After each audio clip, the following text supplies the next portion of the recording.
कल हम लोग नोड का इस्तेमाल करके टेलविन को इंस्टॉल करना सीखा था। आज भी हम लोग वही सीखते हैं। अक्सर मैंने लोगों को देखा है, इस वीडियो के बाद भी बहुत लोग बात कर रहे थे कि पावर सेल में जब कमांड डालते हैं एनपीएम वाला तो एरर आ जाता है। तो अगर आपका कोई कोई ऐसा एरर है जिसमें लिखा हुआ है कि आपका एग्जीक्यूशन पॉलिसी वो आपको ब्लॉक कर रहा है, ठीक है। तो अगर एग्जीक्यूशन पॉलिसी आपकी ब्लॉक हो रही है तो एग्जीक्यूशन पॉलिसी पावर सेल, ठीक है, और लिखना है करंट यूज़र, ठीक है। ऐसा करके set execution policy PowerShell current user. तो बहुत सारा आपके पास आर्टिकल आ जाएगा। मैं आपको ढूंढ के दिखाता हूँ कि कौन सा कमांड आपको चलाना है। तो अगर ऐसी स्थिति आ जाए तो आपको लगाना होगा कमांड। वो मैं कमांड मुझे फाइनलाइज मिल जाए पहले, तब मैं आपको बताता हूँ। बाईपास परमानेंट मैं करवा देता हूँ, ठीक है।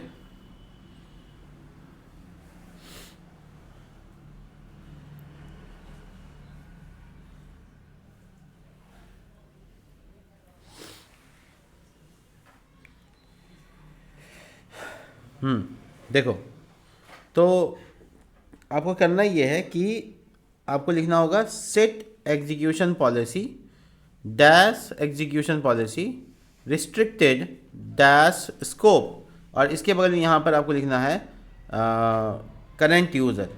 बस यही है। मतलब आपको हम ये वाला कमांड आपके सामने रख देते हैं, और मैं इस वीडियो के डिस्क्रिप्शन में भी डाल दूँगा।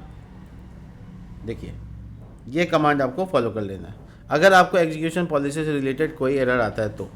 इससे आपका कंप्यूटर में पावर सेल जो है वो बाहर यानी थर्ड पार्टी चीज़ों को इंस्टॉल करने के लिए परमिशेबल हो जाएगा। तो आपको बस एग्जीक्यूशन पॉलिसी को एग्जिमिनेट कर देना है, हटा देना है करंट यूज़र के साथ। तो ये कमांड है, आप उसको पावर सेल में डालेंगे। कैसे डालेंगे मैं आपको दिखाता हूँ कैसे डालेंगे।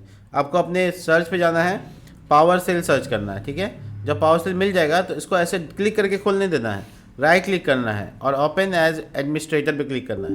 ओपन एज एडमिनिस्ट्रेशन पर क्लिक करने के बाद ये वाला जो कमांड मैंने आपको बताया इसको आपको यहाँ पे पेस्ट मार देना है। देखिए, एक मिनट, क्या हुआ, कॉपी पेस्ट। देखिए, तो पेस्ट करने के बाद आपसे एक पूछा जाएगा सवाल, क्या आपका पॉलिसी जो आप चेंज करना चाहते हैं वो सही करना चाहते हैं कि नहीं करना चाहते। तो वाई डाल दीजिए यस के लिए।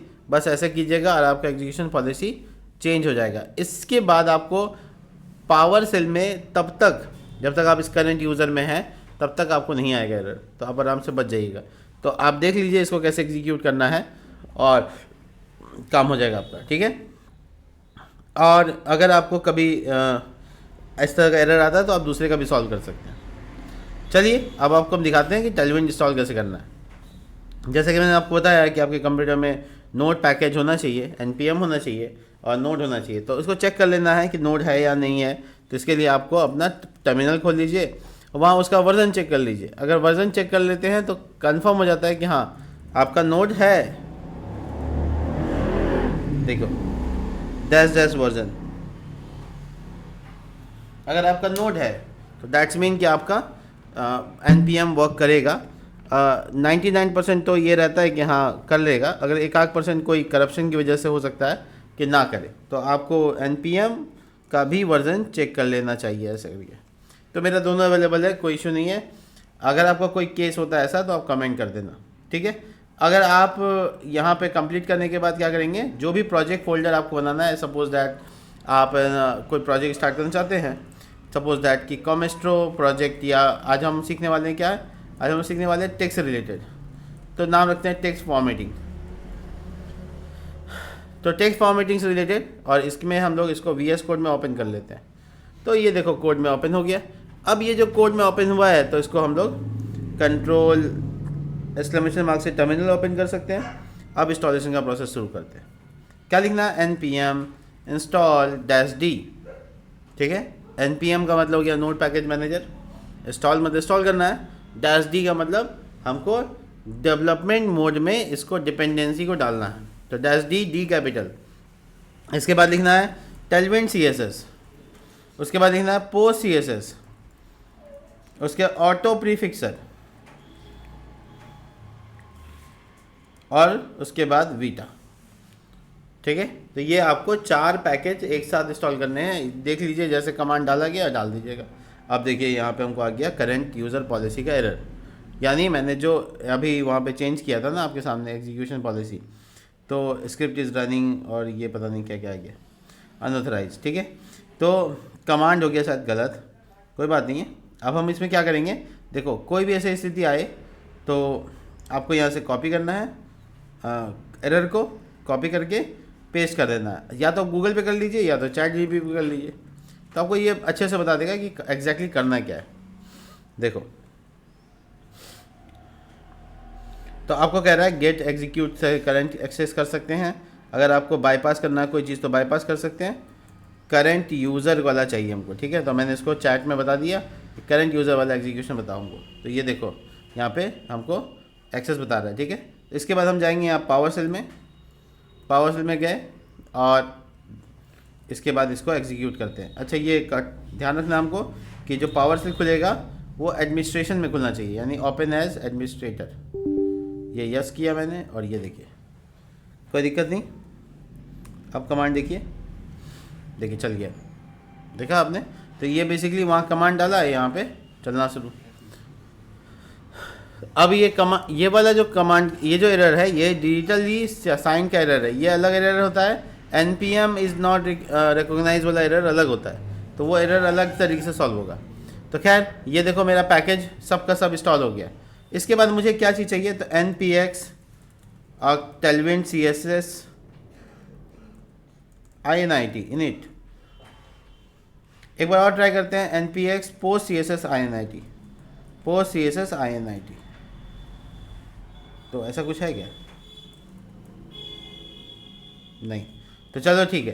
तो यहाँ पर हम लोग क्या हुआ कि हम लोगों ने init का कमांड डाला, तो यहाँ पे एक फ़ाइल आ गया। अब जो फाइल में हम लोग css लिखने वाले हैं उसका यहाँ पे बजाबता नाम लिख सकते हैं। तो हम लोग बेसिकली index.html में करने वाले हैं तो html लिख सकते हैं। अच्छा फाइल में चाहिए तो स्टार लगा सकते हो, कोई दिक्कत नहीं। ये देखो लगा दिया। इसके बाद हम लोग को एक फ़ाइल बनाना होगा postcss.config.js। ये पोस्ट सी एस एस का फाइल है। इसमें क्या लिखना है ये याद नहीं करने की ज़रूरत है आपको, सिंपली आपको अपने टेलविन के वेबसाइट पे आ जाना है। आने के बाद गेट स्टार्ट पे क्लिक करेंगे, यहाँ पे using PostCSS लिखा हुआ है, नीचे आ जाएंगे और ये देखिए ये वाला लाइन कॉपी कर लेना है, दैट्स इट, और यहाँ पेस्ट कर देना है, हो गया। तो इतना ही करना होता है, इसके अलावा इस फाइल में कोई काम नहीं है। इसके बाद क्या कहाँ जाना है, पैकेज.json के पास। पैकेज.json में जाकर यहाँ पे एक एड ऑन करना है स्क्रिप्ट्स, देखो तो अपने आप आता है स्क्रिप्ट्स, और इसके बाद यहाँ पे एंटर और यहाँ पे देव के सामने वीटा लगा देना, यानी वीटा रन करना चाहते हैं, दैट्स इट। देखो तो ये आपको यहाँ पे काम करना है, ये सेटअप के काम है। इसके बाद आपको index.html जो पेज आप रखना चाहते हैं वो रखिए, और आपका ये वाला आज सीखने वाले हैं क्या, टेक्स्ट फॉर्मेटिंग। तो ये हो गया टॉपिक। अब आपको एक सी एस एस फाइल बना लेना है जैसे बनाते हो हमेशा की तरह। तो हम इसका नाम design.css रख लेते हैं, @tailwind और बेस @tailwind, ठीक है, कंपोनेंट और अच्छा देखो सेमी कॉलम छोड़ते आ रहे हैं, सेमी कॉलम नहीं छोड़ना है, और @tailwind। 3 चीज़ डालना होता है, बेस और utility, that's it. Base, component, utility, तीनों के सामने @tailwind लगा होगा। ये हो गया आपका काम। इस वाले CSS फाइल को इसमें लिंक कर देना है, जैसे आप करते हो नॉर्मल CSS में वैसे ही, design.css। ऐसा करने के बाद आपको लिखना हो npm run dev, शुरुआत करने जा रहे हैं हम। कितना टाइम लगा, 2 मिनट बहुत है, आराम से सेटअप हो जाएगा। नो कॉन्फ़िगर फाइल डिटेक्टेड, ओ इसमें tailwind CSS भी लिखना था ना, नहीं, एक मिनट चेक कर लेता हूँ। @tailwind बेस कंपोनेंट यूटिलिटी, कोई गड़बड़ी हुआ नहीं ना, वो कुछ नहीं, ये सबको इग्नोर करो। आउटपुट देखो सीधा सीधा काम कर रहा है कि नहीं। H1 हेलो वर्ल्ड, ठीक है।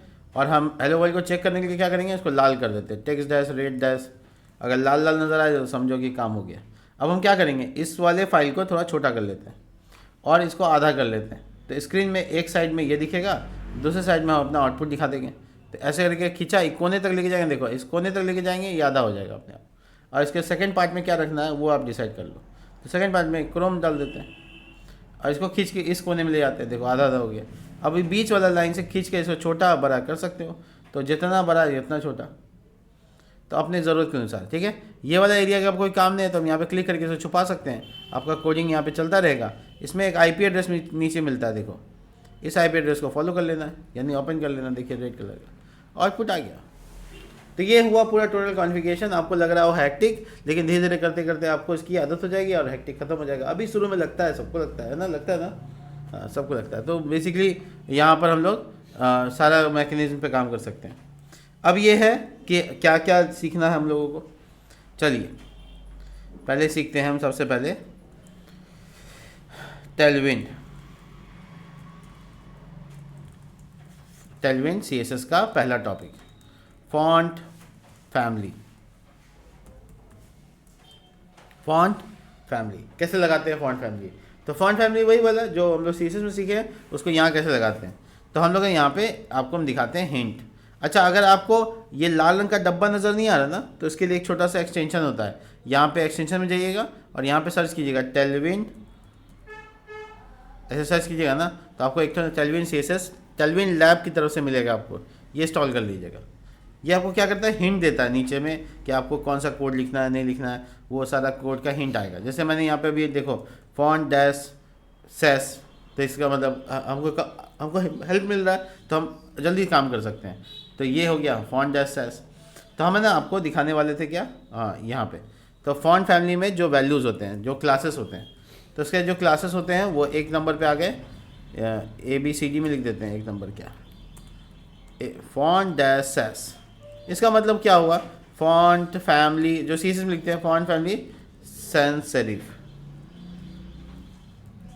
ये जो लिखते हैं ना, यहाँ पे इतना छोटा में काम हो जाएगा, फॉन्ट डैश सेस लिखने से हो जाएगा।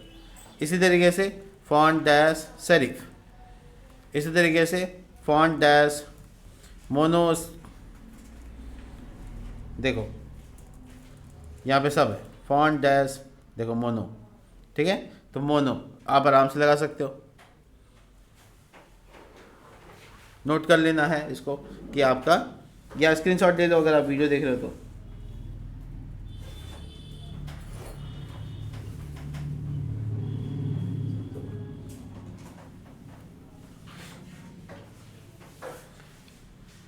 इसके बाद आपको क्या करना है, इसके बाद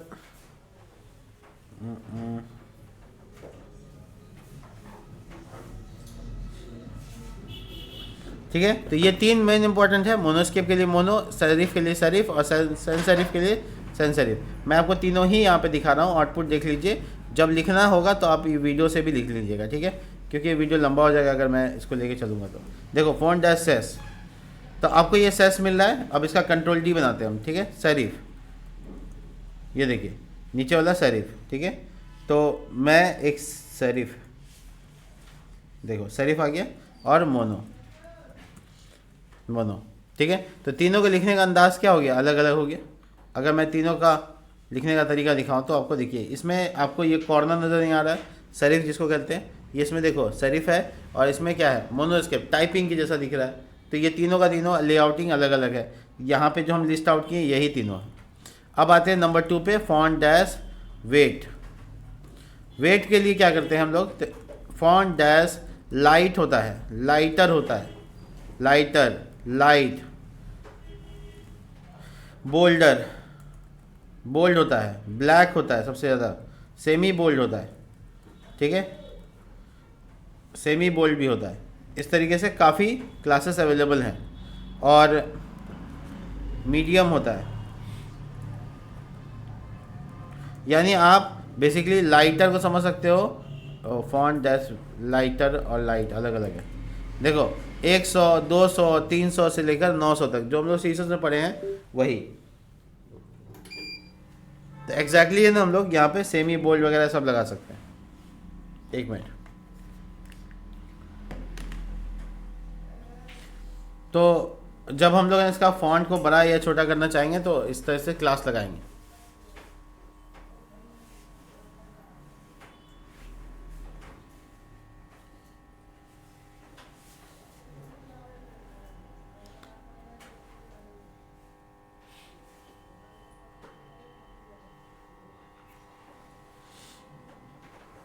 चलिए देखिए,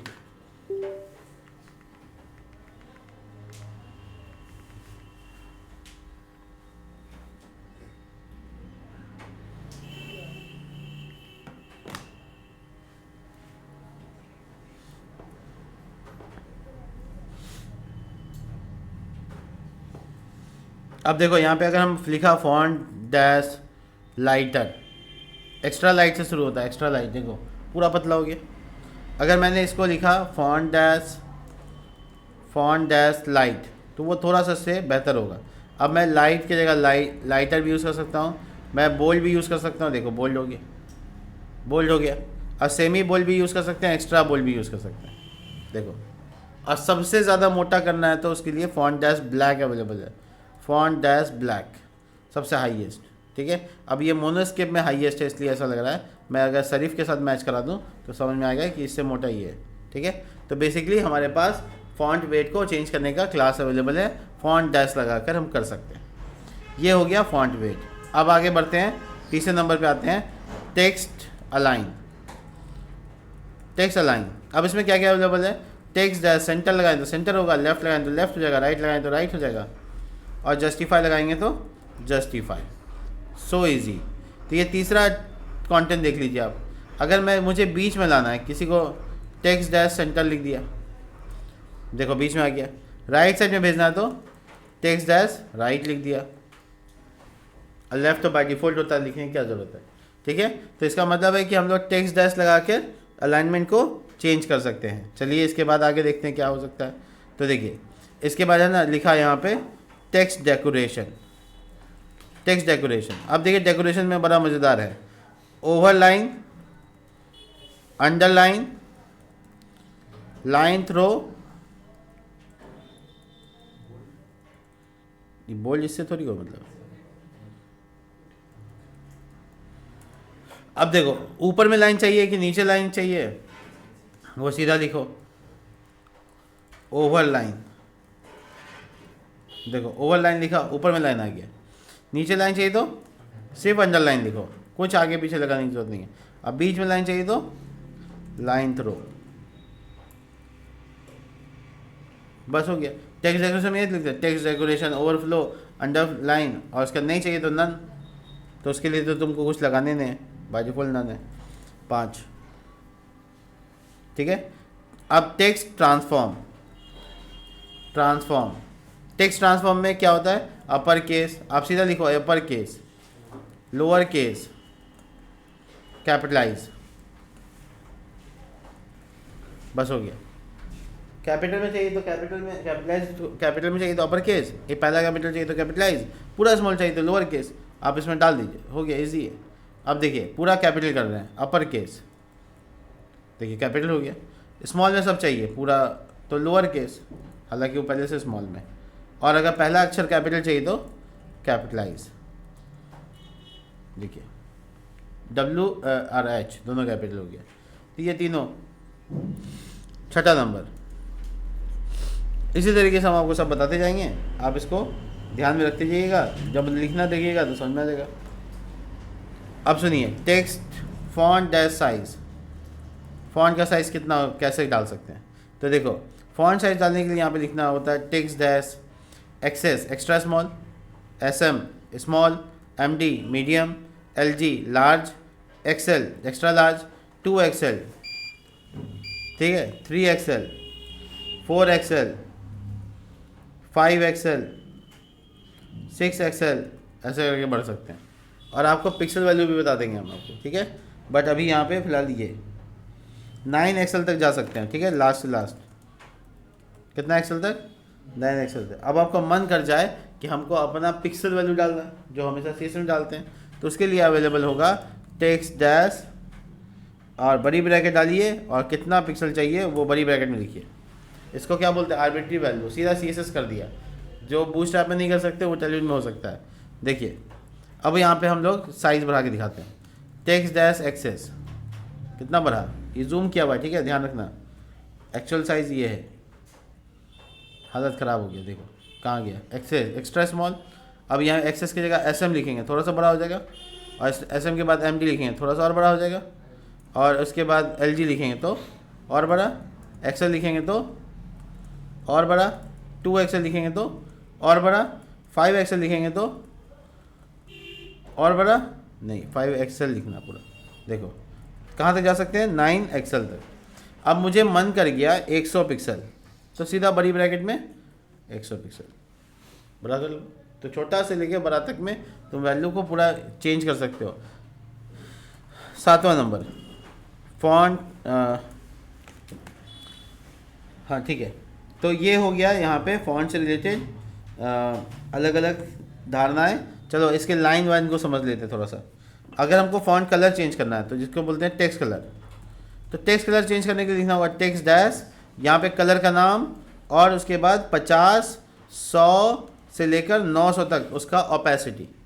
तो 50 सबसे कम ओपेसिटी, 100, 200, 300, 400, 500 से लेकर 900 तक, डार्केस्ट तक।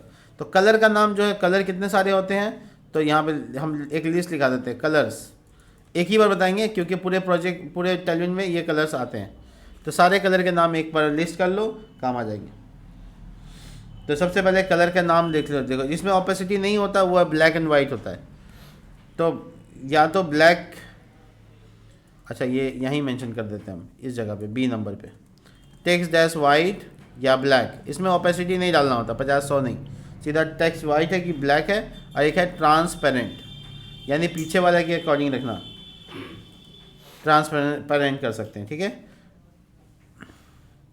दूसरा देखो कलर में क्या क्या नाम है। तो कलर में नाम है स्लेटी, स्लेटी के अलावा नाम है ग्रे, ग्रे के अलावा नाम आता है जिंक, उसके बाद न्यूट्रल,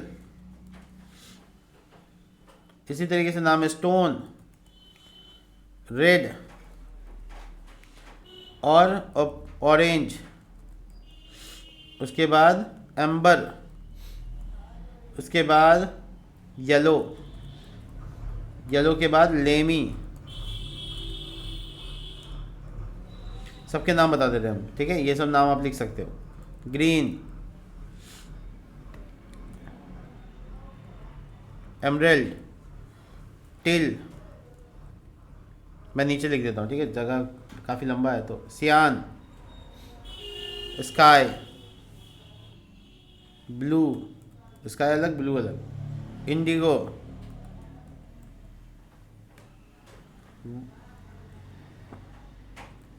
वायलेट, पर्पल,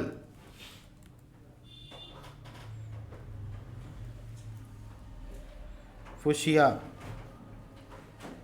FUCHSIA, ठीक है, फुशिया। उसका पिंक, उसका रोज़।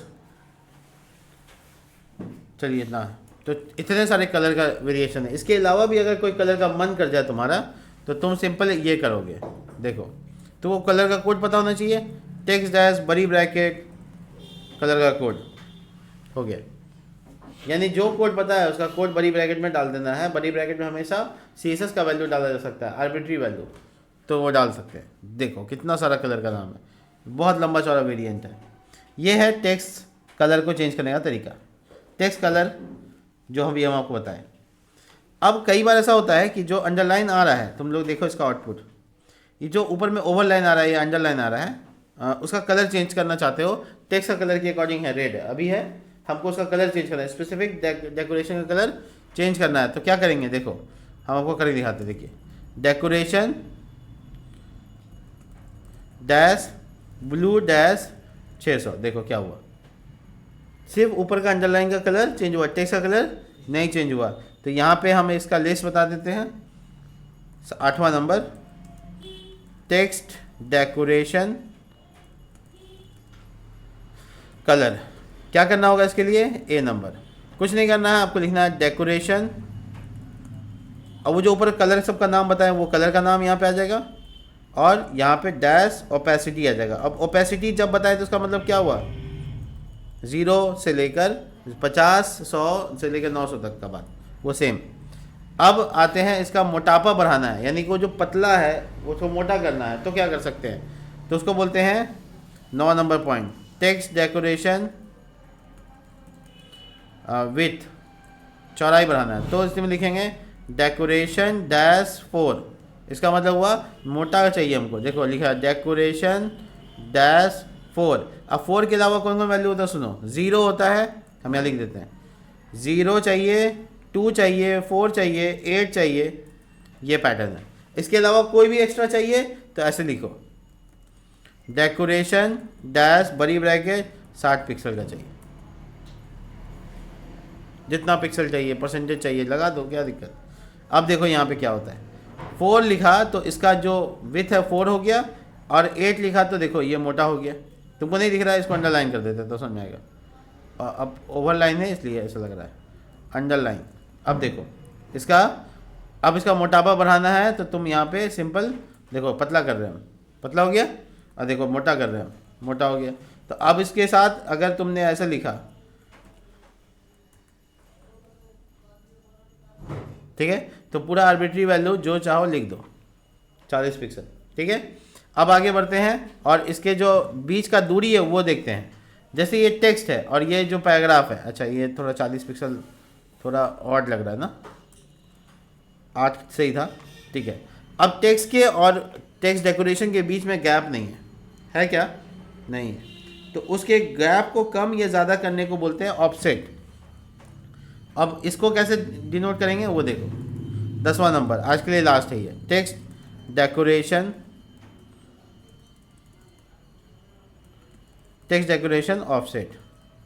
क्या करना पड़ेगा इसके लिए? तो लिखना होगा डेकोरेशन डैश ऑफसेट डैश 0 या फिर 1 या फिर 2 या फिर 4 या फिर 8। इसका आर्बिट्री वैल्यू भी वही है कि अगर आपको कोई अपने मन से देना है तो टेक्स्ट डेकोरेशन डैश ऑफसेट और डैश बड़ी ब्रैकेट में जितना पिक्सल डालना डाल दो।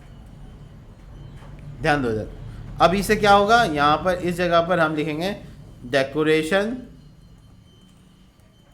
डैश ऑफसेट, अरे डेकोरेशन डैश, ओ हो सॉरी, यहाँ पे गलती हो गई, ये डेकोरेशन नहीं, यहाँ लिखना है अंडरलाइन डैश, अंडरलाइन डैश, ये अंडरलाइन डैश डेकोरेशन ऑफसेट के लिए। तो यहाँ पे क्लास का नाम होगा underline dash offset, underline dash offset dash 4।